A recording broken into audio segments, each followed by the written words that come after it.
Il y a dans les milieux de la restauration, je crois, un besoin d'abord de salariés, c'est à peu près 300 000 emplois qui manquent.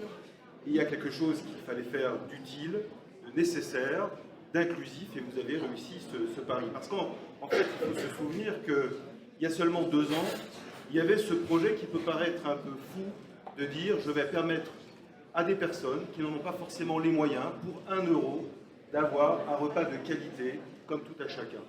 Et ça, c'est une vraie démarche d'inclusion. Il fallait trouver un modèle pour le faire, vous avez réussi à le faire, et je trouve que c'est tout à fait remarquable. La solidarité, c'est la tendresse des peuples. C'est ce qui fait que nous sommes solidaires les uns aux autres, c'est cette part d'humanité qui donne du sens à ce que nous faisons. Et j'imagine, je n'ai pas le talent d'un grand restaurateur, d'un grand cuisinier, d'un chef, qui est à la fois quelqu'un d'exigeant, de passionné, de rigoureux, mais qui veut partager quelque chose. Il y a une forme d'altruisme là-dedans. Ici, dans cette ville, dans ce département, je le dis souvent, l'économie sociale et solidaire est une force.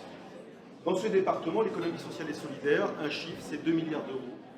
Et vous y contribuez, et il faut le faire parce que c'est de la croissance, c'est de l'emploi, c'est de l'insertion par l'activité économique, et le projet EMAI, formidable projet, est justement destiné à répondre à ça, au profit des personnes qui en ont le plus besoin, qu'ils soient dans les quartiers ou pas d'ailleurs, sans discrimination.